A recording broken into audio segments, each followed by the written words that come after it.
इस स्तोत्र को छोड़ना ऐसा ही है जैसे तिजोरी की चाबी हाथ में होकर भी उसे न खोलना। भगवान वेंकटेश्वर के 12 दिव्य नामों का वर्णन इस स्तोत्र में मिलता है जो ब्रह्मांड पुराण के अंतर्गत आता है। इस स्तोत्र का वर्णन ब्रह्मा और नारद के संवाद के बीच हुआ था। नमो भगवते वासुदेवाय।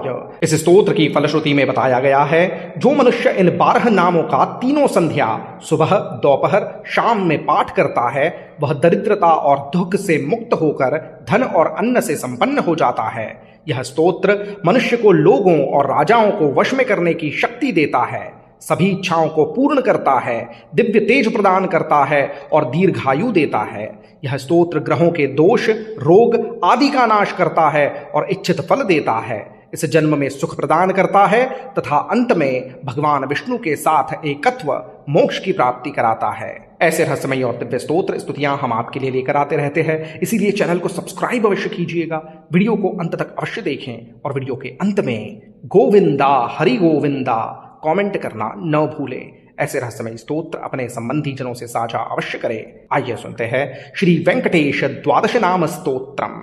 ओम श्री वेंकटेश द्वादश नाम स्तोत्रम। अस्य श्री वेंकटेश द्वादश नाम स्तोत्र महामंत्रस्य ब्रह्मा ऋषिः अनुष्टुप् छन्दः श्री वेंकटेश्वरो देवता इष्टार्थे विनियोगः। नारायणो जगन्नाथो वारिजासनवन्दितः स्वामी पुष्करिणीवासी शङ्खचक्र गदाधरः पीताम्बरधरो देवो गरुडासनशोभितः कन्दर्पकोटिलावण्यः कमलायतलोचनः इन्दिरापति गोविन्दः चन्द्रसूर्य प्रभाकरः विश्वात्मा विश्वलोकेशो जय श्री वेंकटेश्वरः।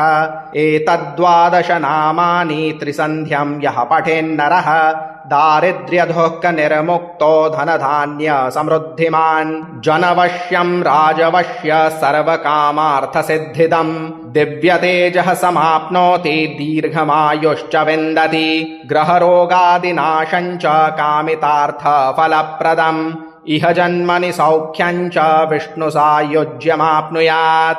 नारायणो जगन्नाथो वारिजासनवन्दितः स्वामी पुष्करिणीवासी शङ्खचक्र गदाधरः पीताम्बरधरो देवो गरुडासनशोभितः कन्दर्पकोटिलावण्यः कमलायतलोचनः इन्दिरापति गोविन्दः चन्द्रसूर्य प्रभाकरः विश्वात्मा विश्वलोकेशो जय श्री वेंकटेश्वरः।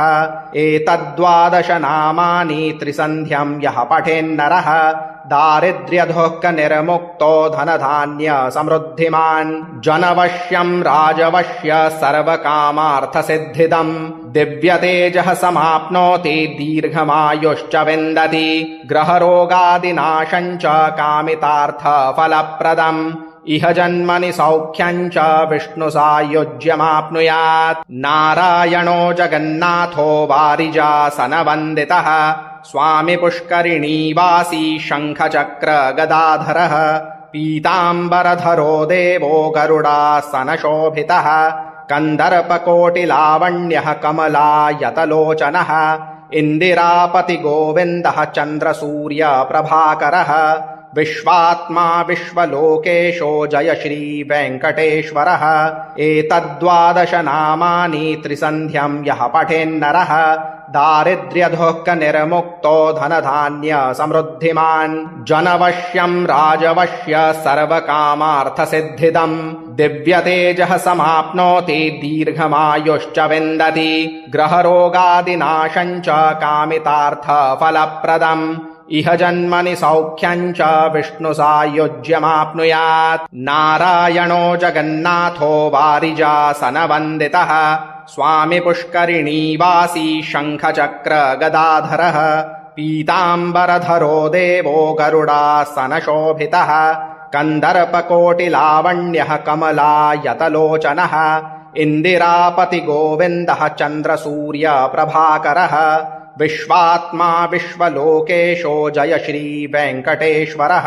एतद्द्वादश नामानि त्रिसन्ध्यं यः पठेन्नरः दारिद्र्यदुःखनिर्मुक्तो धनधान्यसमृद्धिमान् जनवश्यं राजवश्य सर्वकामार्थसिद्धिदम् दिव्यतेजः समाप्नोति दीर्घमायुश्च विन्दति ग्रहरोगादिनाशं च कामितार्थफलप्रदम् इह जन्मनि सौख्यं च विष्णुसायुज्यमाप्नुयात् नारायणो जगन्नाथो वारिजासनवन्दितः स्वामी पुष्करिणीवासी शङ्खचक्रगदाधरः पीताम्बरधरो देवो गरुडासनशोभितः कन्दर्पकोटिलावण्यः कमलायतलोचनः इन्दिरापतिगोविन्दः चन्द्रसूर्यप्रभाकरः विश्वात्मा विश्वलोकेशो जय श्रीवेङ्कटेश्वरः एतद्द्वादश नामानि त्रिसन्ध्यं यः पठेन्नरः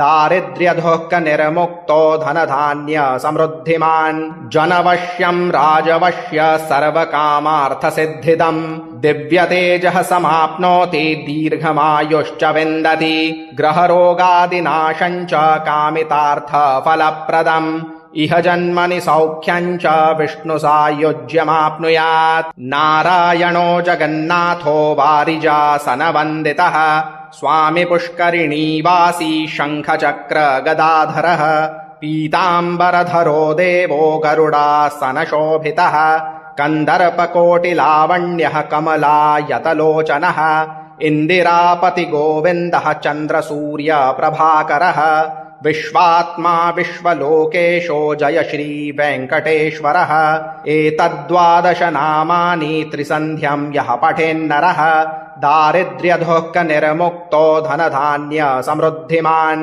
जनवश्यं राजवश्य सर्वकामार्थसिद्धिदम् दिव्यतेजः समाप्नोति दीर्घमायुश्च विन्दति ग्रहरोगादिनाशं च कामितार्थफलप्रदम् इह जन्मनि सौख्यं च विष्णुसायुज्यमाप्नुयात् नारायणो जगन्नाथो वारिजासनवन्दितः स्वामी पुष्करिणीवासी शङ्खचक्रगदाधरः पीताम्बरधरो देवो गरुडासनशोभितः कन्दर्पकोटिलावण्यः कमलायतलोचनः इन्दिरापतिगोविन्दः चन्द्रसूर्यप्रभाकरः विश्वात्मा विश्वलोकेशो जय श्रीवेङ्कटेश्वरः एतद्द्वादश नामानि त्रिसन्ध्यं यः पठेन्नरः दारिद्र्यदुःखनिर्मुक्तो धनधान्यसमृद्धिमान् जनवश्यं राजवश्य सर्वकामार्थसिद्धिदम्